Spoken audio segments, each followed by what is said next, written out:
A very good morning to you at home and a very good morning to Rob Earnshaw. Great to have you with us this morning. But first to Benjamin Cesco as Manchester United move into pole position to sign the RB Leipzig forward. Let's go live to Manchester right now and speak to our reporter Daniel Kahn.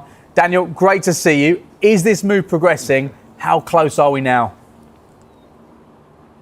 Yeah, good morning, James, and to you, Robert, as well. What is the latest with Benjamin Cesco? Well, we reported yesterday that Manchester United had upped their bid closer to that £70 million mark, getting closer to Newcastle's bid for the Slovenian striker. But what we can tell you is our colleagues in Sky Germany this morning reporting that fresh round of talks with Leipzig and Manchester United are due to happen to really just finalise those details around the fee.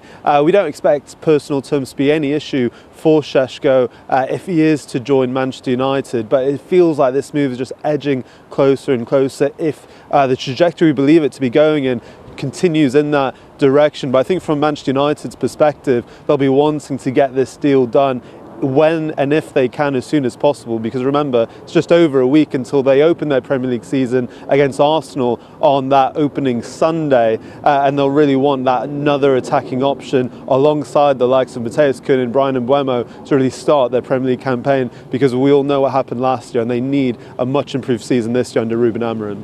You mentioned the end to last season. How much of a statement signing would it therefore be for Manchester United and Ruben Amorim if they get Cesco through the door?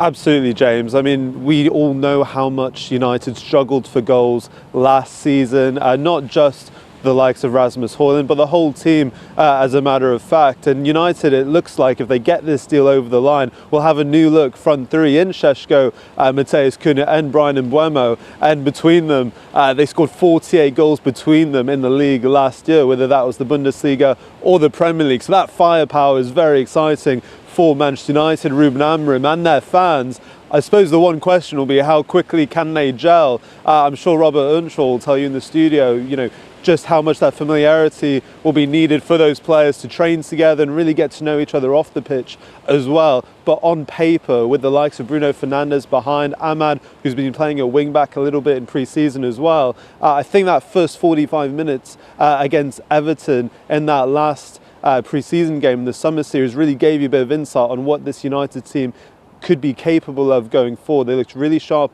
in that game, and I think under Ruben Amorim in pre-season they also look a bit fitter, a bit leaner as well. So I think overall it seems like pre-season has been quite positive alongside these signings as well.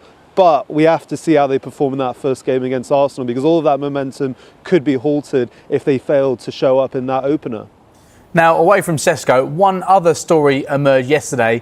United's reported interest in Brighton's Carlos Baleba. What can you tell us? Yeah, absolutely. This was really interesting. David Ornstein from The Athletic reported yesterday, James, that United had made contact through intermediaries with Brighton over what a deal could look like for the Brighton midfielder Carlos Baleba. But as we understand it with United, they very much, if they get Cesco over the line, they really need to focus on outgoings. Yes, Baleba is someone that they like, and midfield is definitely an area they would potentially look to strengthen in this window. But I think before they do, they really do need to focus on funds from sales. Remember, this squad is somewhat bloated, although they aren't part of the first team picture. The likes of Jadon Sancho, Alejandro Garnacho, Anthony Tyrrell, Malacia as well. All of these players need to be offloaded before the season begins, really for the players themselves, but also for the club, you would imagine as well, to really balance those books. So very interesting to see if that interest is followed up with any formal bids or not. I think midfield and Baleba's profile would be a great addition to this United team in terms of not just his defensive attributes, which is very easy to see in terms of how good of a tackler, a recoverer of the ball he is, but going forward, he's incredibly good dribbling past other players' opposition. His long passing is incredibly impressive as well for someone who's just 21 years old. But I think from Brighton's perspective, they'll have no intention of selling someone they spent £23 million on just a few years ago from Lille. Would they be getting that maximum profit just yet? A player who still has a long-term deal with the club, I would be very shocked at this moment in time. But let's wait and see what happens. Absolutely, Daniel. Thank you very much for now. So as we continue that discussion when it comes to Benjamin Cesco and Manchester United, with Rob in the studio with us now, we understand at this moment in time that Cesco's preference is to join Manchester United over a potential move to Newcastle. Can you understand why he's been drawn to United? It's interesting considering Manchester United finished 15th. No, obviously, European football this season, and Newcastle do. And they do have Champions League. So that's a real, almost kind of balance because, you know, a lot of players, they look at the history of the club, the size of the club, huge. Both are big. But in terms of global status, of course, Manchester United are a bigger club. But it's an interesting choice because if he has the both of them on the table and he's sitting down and trying to choose, it might come down to literally the difference between who's kind of discussing the projects with him. Manchester United look as if everything's going to be refreshed this season. The manager is clearly at the forefront of that recruitment. And it's very interesting. So, yes, I can understand him if he goes to Manchester United because the size of the club is huge. And also maybe he could be seen as a bit of a hero in terms of, yes, Cunha, Mbomo, Fernandes, the players that are there. He comes in, Cesco comes in, scores goals, takes them to European football, takes them to way higher up in let's call it the top six, and then maybe Champions League, maybe European football. That is the start of this new Manchester United. Sometimes the project of being fresh, new, and also being part of that, I think is also huge. But also because it's the size of the club, it's Manchester United. And I think that's how Manchester United are putting it. The other thing about the stadium is kind of long-term. Because I think that's kind of part of the project, but it's years away. You know, it's far from anywhere near completion. Manchester United would have had a list of potential strikers they were looking to sign this summer. Very high up that list was Ollie Watkins. Can you understand why they've opted against somebody with Premier League experience who maybe would have been cheaper, although he's nearly 30, over a player? Well, they've gone for a younger player with a high ceiling, but Watkins could have come in and maybe delivered straight away. Yeah, well, listen, Ollie Watkins, I love Ollie Watkins. I think he's quality. I think he brings goals. I think he brings assists. He brings this real energy to be able to, you know, pop into little holes in on the pitch, but also be able to stretch the team. You know, he'll be the first to be put through on goal for a 1v1. So I think that kind of fits with Manchester United. But I think age kind of goes towards this, you know, because Manchester United would be looking at that and maybe thinking, okay, he's nearly 30, this player's 22. Okay, the next stage, what level are they? Do we believe Cesco will hit the same levels as Ollie Watkins in the next few years? Okay, maybe he puts him up. And then it is obviously down to longevity. You know, if we give this guy a 4 or 5 year contract, he's our long-term project. Ollie Watkins might not be that. But I would be very surprised if Manchester United haven't looked at Ollie Watkins and at least had the conversation and at least had the discussion of, would you be interested? Because let's rewind back 6 months.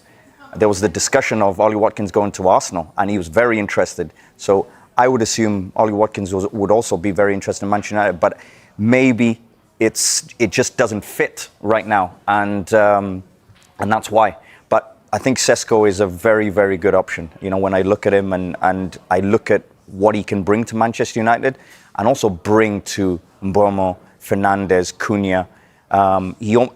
He's very different to those. You know, he's much more of a goal scorer in terms of in that way. But also, I think they kind of look at him as this long-term project rather than Watkins. That's the main factor. Well, a long-term project was Rasmus Hojlund, who came in 2 years ago. Would you have sympathy for him if Benjamin Cesco comes in? Because Hojlund's had to lead the line for 2 years at a very young age. Clearly, with United not being in Europe next season, there's going to be limited minutes for him if Cesco does come in. What is Hojlund? 22? 22. Yeah, 22, going 23. For me, that's not young. I think maybe when he first came in, that first 6 months, 8 months, yeah, okay, he's young, everything's fresh, get used to everything. But after that, to be honest, The bottom line is he's not been good enough, and he's not delivered, and he's had the opportunities because, you know, who else has it been? He's had chances to be in that team. There is moments with Hojlund where I've looked at him and I think, that's quality. That's a great finish.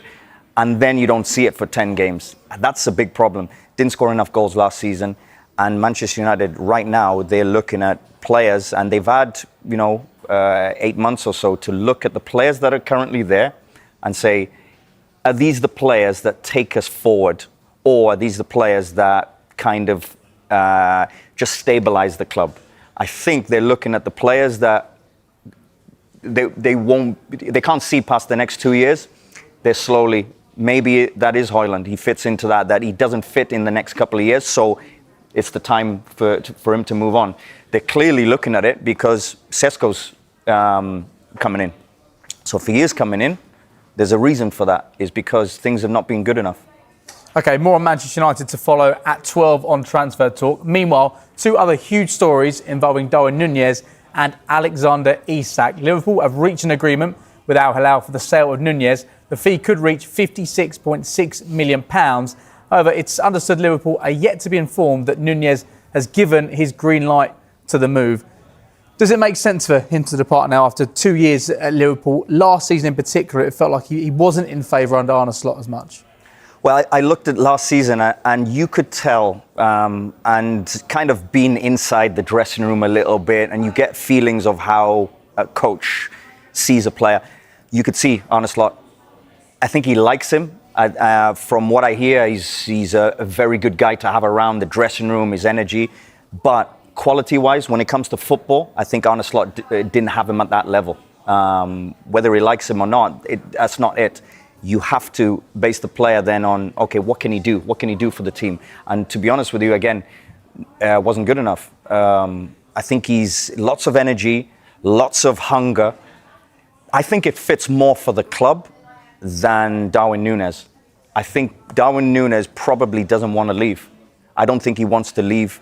I think he wants to stay at Liverpool and be part of this great Liverpool team. They just won the Premier League. But I think it fits for Liverpool to sell him, get money, because the likes of Ekitike, Wirtz coming in, you've got Salah there, you've got Gakpo.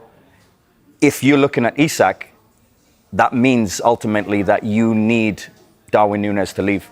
Why do you think things haven't worked out for Nunez? The deal, if all the add-ons were met, would have been worth up to £85 million. But after 2 years, it feels like his time's done at Liverpool. Is it a stylistic point, or he's just simply not worked in the Premier League? And maybe Arne Slot's got his idea of what he wants from a number 9, and Darwin Nunez, despite being a good player, maybe isn't that. Yeah, I think ultimately he's not that, because I think he's a good player, and he brings this real hunger and energy to a team. And I think a lot of Liverpool fans will love him. I think a lot of his teammates will like what he does. But he's also very raw. And when I see a top player like that at Liverpool, I'm looking at him and thinking, he struggles sometimes to finish. You're a forward player. I'm afraid you've got to finish. You've got to put the ball in the back of the net, because if you do that, the consistency of Gakpo last season. Remember, he went up 2 or 3 levels last season. Excellent. He's still there. He's not been doing that. Darwin Nunez is missed so many chances that ultimately it's costing him, because if you go and score 15 goals and your appearances are mainly off the bench, your value is huge to the team. He didn't do that, and he was nowhere near it. And I think that's ultimately the reason, because I think Liverpool look at it as, is he going to be the one that leads us into the next 2 or 3 years? He hasn't shown the quality, and I think that's why they've brought in the Ekitike, and that's why they're looking at Isak, because Ekitike is a quality player, but Isak is special. And when you want that player to take you to that next level, I think that's why. Because the other thing is, I think Liverpool are now starting to look at, we want to win the Champions League. How do we win the Champions League? We need the best of the best playing at Liverpool. And I think that's the level. Darwin Nunez is not best of the best. Isak is. And I think that's a big critical thing. Because the level Liverpool have got now is they've won the Premier League. They're now targeting the Champions League. Okay, let's get to Alexander Isak then, because that move for Darwin Nunez to potentially move to Al Hilal could have implications on Alexander Isak. He was ordered to train away from the first team yesterday at Newcastle and not attend the family fun day Eddie Howe and his staff had put on for the first team. Let's start with how Newcastle have handled the situation. What have you made of it?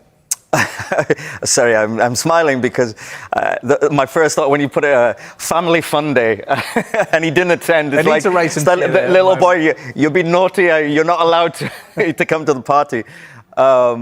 Listen, inside the club, Isak, obviously there have been discussions. Isak is a quality player, they love him. Eddie Howe loves him. But this whole situation of, clearly, I think he wants a transfer. He sees Liverpool as a step up. You're going to the champions. Understandable.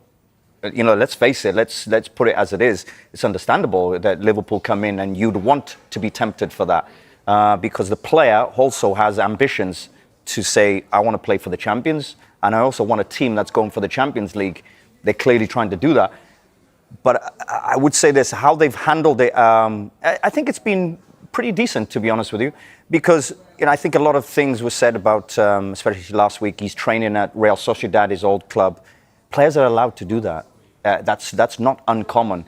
For example, he maybe has been at the training ground for the last 3 or 4 weeks, and he wants to go see his family. That would have been allowed, and I think to a point where he's given permission, because he's not going to just leave and, because he's had a thigh injury, he's having treatment. Can I have the treatment at Real Sociedad and still do the training? And I'll have my personal coach with me training. He's been doing that. So I think the problem has been that he clearly wants a move. Newcastle saying the bid is not enough. Liverpool are and ahhing about, okay, what's the level, what's the money that we actually pay for this guy? What do we value him at? And then within that is a little bit of unhappiness from Isak, because I think that a lot of that is where it's come from. But I think Eddie Howe has handled it very well. He's been kind of very clear. This is a group. Does Isak fall into that? No problems if he does. And if it doesn't, we'll try and find how it works, whether it's selling him or deal falls through and he stays. But I think the big conversation will be if he stays rather than he leaves. Okay, we'll wait to see how things play out. There is so much more to come this morning. We're hearing from the Chelsea boss, Enzo Maresca, who will be targeting more players once again in this transfer market. But who are they after?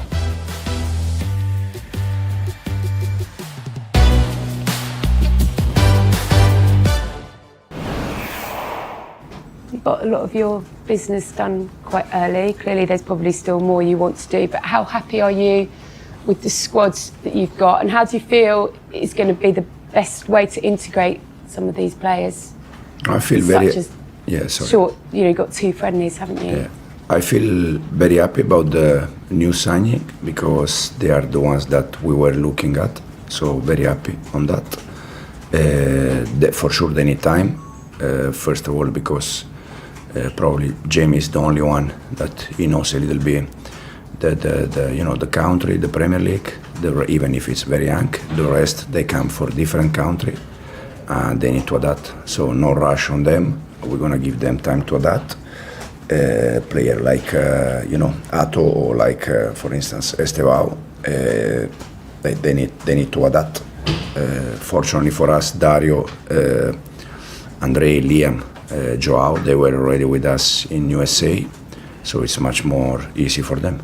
And Hato's the newest one, I guess, to be added to your ranks. He's got a very impressive looking CV that comes with kind of leadership from the age of about 17. He was captaining Ajax. What did you like about him when you met him, and how do you feel that he'll give you? What do you feel he'll give you in terms of your squad that you don't already have? No, for me, the biggest mistake we can do with him is to put him under pressure in terms of he's very young, he needs to adapt. I met him for the first time in USA when we play against Palmeiras. He's a fantastic player. He's very young. He's happy boy. He's always laughing, typical from Brazilian guy, and we need to keep him happy. Yeah, it was Hato. I was asking the Ajax. Sorry, yes, I the Ajax understand. defender. Sorry, it's my terrible English accent, obviously. No. It's my understanding is terrible. He comes with quite a lot of pedigree to be captaining Ajax at 17, to be already part of that Dutch setup since 2023. What did you like about him? Because maybe leadership was something that you need. Everyone needs more leaders in their side. What did you see in him? It's much more mature than his age. As you said already, captain and these kind of things, but even with him, the message is exactly the same. Different country, different league, different tempo, different intensity. So he needs to adapt, but for sure, no doubt that he's going to help us. And in terms of the wish list before it shuts, how many more are you looking to come in? I mean, clearly, like every club, you're being linked with people every day. But for you, like if you started the season with the squad you've got, how happy would you be? I think I said already many times, until the window transfer is open, anything can happen in terms of player arrive, and then anything can happen in terms of player leave. We had a problem the last 2 days about Levi Colwill that we don't know how long is going to be out. So for us, we see hopefully not too long, but for sure it's a problem for us. What sort of problem? We need to wait. We don't know yet. Kieran? Hi Enzo, how are you? There's a lot of noise around Nicholas Jackson. Clubs who need a striker, and he's obviously a very good striker. I'm not sure Chelsea wouldn't let him go on the cheap, but would you prefer him to stay this summer to fight for his place? And how do you think he's dealing with so many reports linking him to Newcastle, to etc.? No, Nico is okay. It's okay. I think, as I just said now, when the window transfer is open, unfortunately or fortunately, anything can happen. So this also involve Nico situation. At the moment, we also those arrived 2 strikers, both of them in USA, Joao and Liam. So we see what's happened. Nizar? Hi, Enzo. I just wanted to ask you a bit more about pre-season. Are you worried at all that you might not be fit as the other teams when you start the season? You know, Crystal Palace, I think they began pre-season the day after you won the Club World Cup. So, do you think that that's going to cause any problems for next season? That you might not be as fit? I don't know the answer, to be honest. I'm quite curious because it's the first time happened. So I don't know. It's strange. It's different. And I really don't know. I don't know. I'm curious because, as you said, Palace started the day after we finished in USA. We had 3 weeks off. Now we start 2 days ago. We have 2 friendly games in 48 hours, and then we go for the Premier League. So I don't know. We see game by game, day by day, how we are, but I don't know. Have you done anything special, you or the medical staff or the fitness staff, in preparing the team for this unique, never before happened situation? No, we just the focus was just to allow them to recover because we play 64 games. They never stop for more than 1 year in a row. That is something that is not going to happen. It never happened before. So was just the main focus was to allow players to recover, come back here, try to do our best, and then we see game by game. Thank you, Nizar. Neil? Yeah, hi. Just how much compensate for the physical tiredness can the feel-good factor from last season help you at the start of this season? I don't know if you're coming back again, back to the training. Do you feel the players are up after the success at the end of last season? Can that carry on? Yeah, I can say that the mood is I don't know if it's correct to say it's different, but it's much better in terms of when you finish the season in the way we finish, quite strong, you know, top 5 conference and then the Club World Cup. So in any case, I think it's going to give players more energy, more boost. But as I said, we need to see how we manage this kind of situation that is new for everyone. Can I ask you, how many days did you actually have off that you didn't do anything here? I was the day after when we finished in USA for 3 weeks. But you know, for the manager, you are always involved in a decision. Player arrive, player leave. So it's difficult to switch off. Dan? Enzo, we're always talking about players coming in, understandably, but has it been as important this summer for the club to get its business done, getting players out, so that you have a manageable squad? So you don't have 40 players to manage. You want fewer than that. And in particular, with last summer, there was a lot of talk around a bomb squad with people like Raheem and Ben Chilwell not being involved.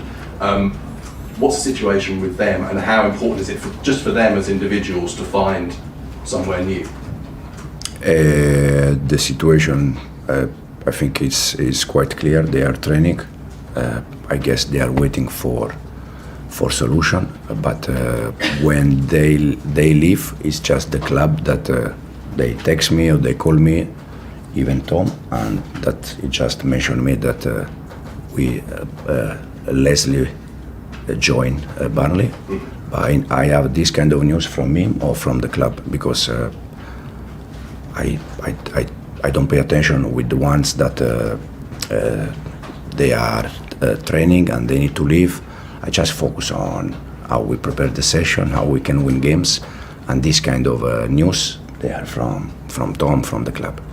What is the balance though between having enough players to cope with the demands of the season, especially after a short summer, and having too many to look after? Oh yeah, for sure it's much better to work with 25 players than more the biggest number, no doubt. In this moment we are working with the ones that we want, and we see from now until the window transfer finish. Still to come, what next for Jack Grealish in a World Cup year? Will he make the move away from Manchester City? We'll discuss that move and more after the break with Rob Earnshaw.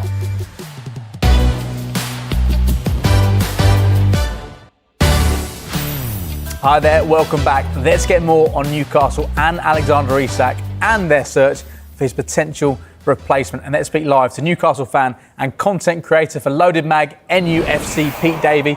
Pete, great to see you. Thanks for joining us. Let's start with Benjamin Cesco, though. What's your gut feeling? Is he heading to Manchester United? Well, it looks that way. Everything that we're reading in reports, obviously watching Sky Sports News, it does look that way. And I have to say, I'm gutted to lose out on him, because I could see the vision of what he could offer at Newcastle United. Offers a different skill set than Alexander Isak, but with our wingers, I think we could have provided him with some real service at Newcastle United. So I was hopeful on Monday when the second bid went in, but Man United have come in, and it does look like we've missed out on this one, which is a disappointment for Newcastle United fans. Why has it been so hard for Newcastle to attract players this summer? They've missed out on a number of key targets, especially when there was so much excitement going into this summer after winning that first trophy for so long and qualifying for the Champions League. Yeah, it's a strange situation, because having won the Carabao Cup, the trophy, putting it in the cabinet for the first time in sort of 70 years, and then backing that up with Champions League, you would have thought we'd have almost sort of bounced into the summer. And that was the intention. That was what we were told that was going to happen. Eddie Howe talked about acting fast and starting fast in the window, and we're all waiting with excitement for that, and it just never really happened. What we're finding now is there's a lot of other issues that are coming out that we weren't aware of. I'm sure we'll talk about shortly, but it's a real strange situation. I have talked about it before, particularly when we lost out on Hugo Ekitike, and it's a case of, for me, with the type of players that we're looking at, as a Newcastle fan, I'm happy, because they are a high bracket type of player. They're young, quality, bags of potential, could be the best in Europe in a few years' time. So we are shopping in a very expensive, very extravagant market. But what we've been humbled with this season, certainly this summer, is the fact that the big boys, the big clubs, the supposed top six are also looking in that bracket, and they've been able to pip us at every sort of post. And that's been the real big frustration about it. So I'm not mad about the type of player that we're looking at. It's the fact that, in that rung, unfortunately, of teams that are after this player, we seem to be further down the pecking order. So, it's whether we go back to the board and we look at other players that maybe are the rung down, that we are going to be at the top of the list of players that are going to want to come to Newcastle United? Or, do we keep fishing in this market and hope that one of those players does come to Newcastle United? What do you think is going to happen with Alexander Isak? What are Newcastle's chances of keeping hold of him? And if he does stay, and if he is reintegrated, then will the fans accept the way he's acted this summer? Two great questions there. I can only give my thoughts on Alexander Isak personally as a Newcastle United fan. I think Alexander Isak's let a lot of people down. I think he's let the club down. I think he's let the manager down. And I think he's let the fans down. And it's not because he wants to leave Newcastle United. If you speak to any Newcastle United fan, they will understand, him wanting to move on to a heritage club, one of the biggest clubs in the world. You can understand that. I think most Newcastle United fans would. But it's the way, in my opinion, he's gone about it. It could have been and should have been handled better. Alexander Isak could have left this summer and still been considered a legend of the club. I think he'll be considered anything but that, in my opinion, when, in my opinion, he eventually does leave the club. Is there a chance of holding on to Alexander Isak? Maybe a slim one. I think certain things are going to have to fall in place for that to happen. But if I'm being honest with you, I think the club are probably looking in a market where they get the players in that they need it by the end of this window and allow Alexander Isak to leave, because Newcastle United want players that want to play for their club. We have established that all the way through since this ownership came in. Eddie Howe has reiterated that recently, even this week. He only wants players that want to play for Newcastle United. We do not want a new season with this hanging over our heads as a club, and the players don't need it, and certainly Eddie Howe doesn't need it. So I think, although he's a world-class player, and he's a brilliant, brilliant player, and he's done so well for Newcastle United, we think it's best that he moves on. Pete, thank you very much for now. Let's hope we can bring you some good news on Sky Sports News very soon. Fingers crossed. Thank you. Meanwhile, Everton have approached Manchester City over a possible deal to sign Jack Grealish. Talks will focus on the possibility of a season-long loan, though negotiations are at an early stage. He's a player very much admired by David Moyes. The spread of the wages is the main topic of discussion. Rob, let's bring you back in. Is this a move that would make sense for Everton and Jack Grealish? For Everton, it would be an unbelievable move and business and a signing. For Jack Grealish, unfortunately, it would be a big step down because he's at Manchester City, and Everton have not been anywhere near that level. I think the big moment or big thing right now is Jack Grealish will be sitting down thinking, I need to play football, number one. Number two, I need to play with the right coach, with the right club. And it looks as if, I think Pep Guardiola also wants him to go as well. But it's going to come down to, does it fit for Jack Grealish? And I think that's pretty much the case. I think it's not anything bad blood or anything like that. I think it's just going to come down to, does this fit for Manchester City? Yes, okay. Hand it over to Jack Grealish. Make the decision. Do you want to go?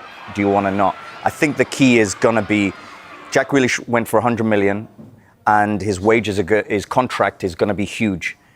Everton can't pay that, for sure. That's why they probably want him on loan. Now, to get him on loan, how much are you willing to pay in wages, in contract? Because he's still going to have a contract with Manchester City, but the negotiation will be how much can you pay? Now, if it's too low, he can't go to Everton, and he can't go to a lot of clubs. I think that's going to be the real difficult thing is the contract that Jack Grealish has, because it is big. And football-wise, of course it fits. You know, I think especially going to the new stadium, fresh season, Jack Grealish wants and would love to play football. The World Cup in 1 year's time is going to be right next to us. So it's going to be a very, very critical few weeks for Jack Grealish. David Moyes spoke earlier on the window about it being a difficult summer so far for Everton, but they have now confirmed the signing of Kieran Dewsbury-Hall. He's joined from Chelsea in a deal worth up to £29 million.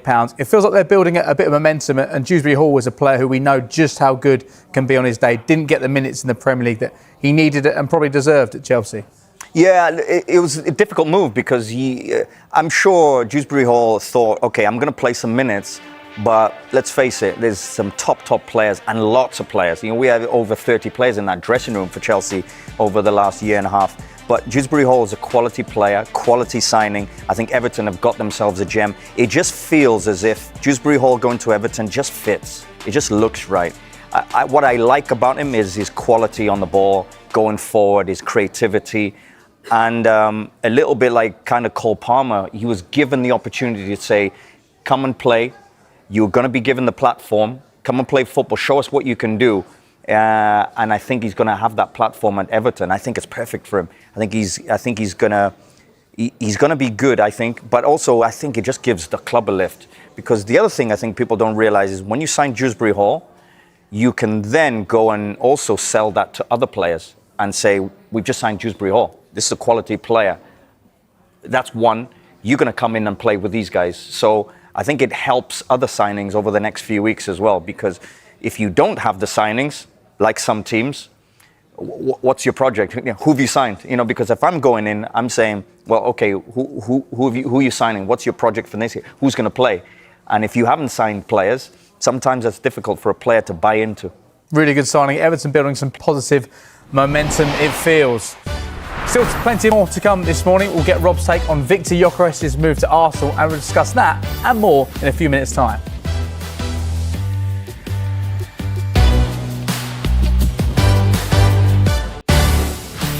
Hi there, welcome back to Good Morning Transfers. A reminder of one of our top stories. Darwin Nunez looks set to leave for Al Hilal.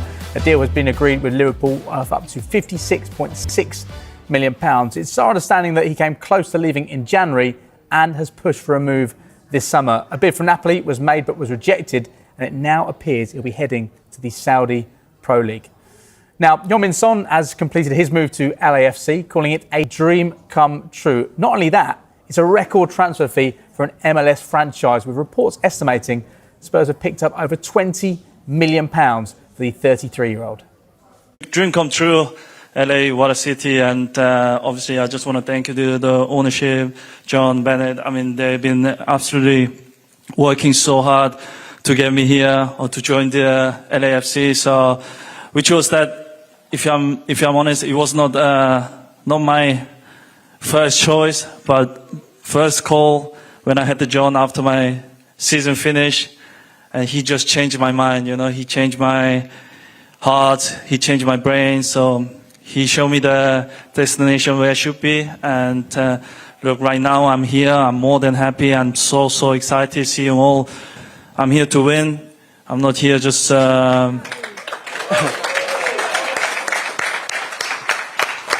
I'm here to win, and I will perform, and I will definitely show you some exciting. Are we calling football or soccer? Yeah, I will definitely show some exciting football, and we definitely will have success.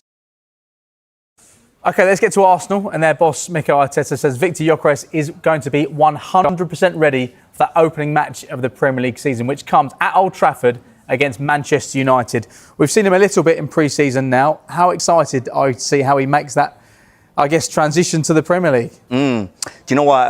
It's interesting. Go back 2 years when I was actually doing one of the championship games for Sky here, one of the Coventry games when he was at Coventry. And when I was looking at him at that time, I was thinking, why is nobody in the Premier League getting this guy? Because all the qualities are there.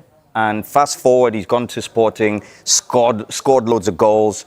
I just think he is a top striker. As a former forward as well, when I kind of look at him, I'm looking at, okay, what do I see? What's his movement like? Brilliant. I just love his movement. His ability to, sometimes just create something out of nothing. He's got that. Can he finish? Yes, he can finish. And I just think he's so smart. And there's moments also that in the Premier League, you're faced against two defenders, for example. He's got the ability to say, okay, no problem. 1 versus 2, no problem. I'll go get the ball. And he's got the dribble as well. and he can still finish. So I just think he has so many qualities about him, and I think he's going to score goals at Arsenal. I think Arsenal's a perfect team for him. I believe, from what I hear, he only wanted to go to Arsenal. I think there was 2 or 3 other teams, but he only wanted to go Arsenal. But I can see why. You've got Saka one side, Madueke's coming, Odegaard is coming, Martinelli on the other side. You've got creativity in the midfield, and Nwaneri as well, exciting. And when you kind of look at that, Gyokeres is the perfect fit, you know, and I just think he's going to have chances. He's going to have creativity around him, and it's just about his ability to finish. I think he's going to have that. So I'm actually really excited about this one, because I just think he's so good. It's been a really good summer so far for Arsenal. Do you think they've increased the probability that they can win the Premier League based on what they've done this summer? Arsenal.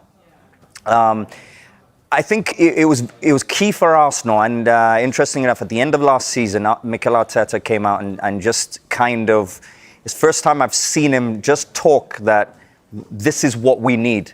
He always kind of stays away from that.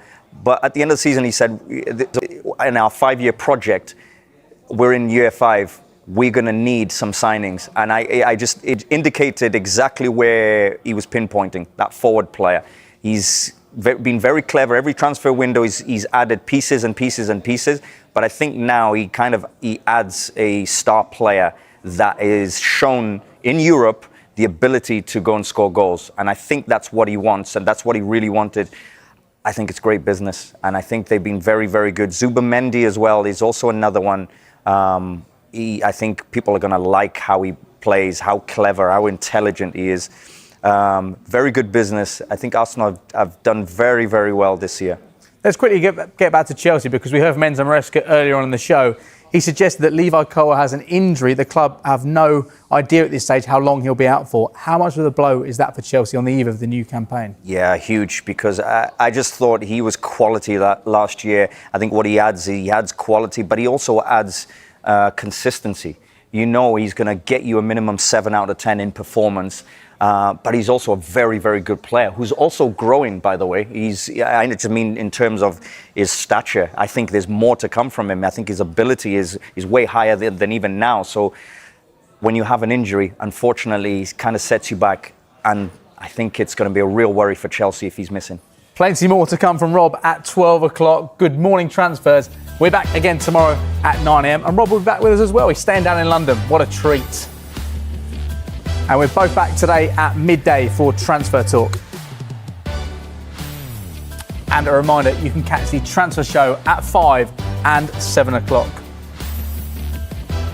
Now, plenty more to come on that injury for Levi Colwill. We'll head live to Chelsea's training ground in the next hour. And still to come, the latest on Benjamin Cesco's proposed move to Manchester United. Our Ruben Aaron's side moving ever closer.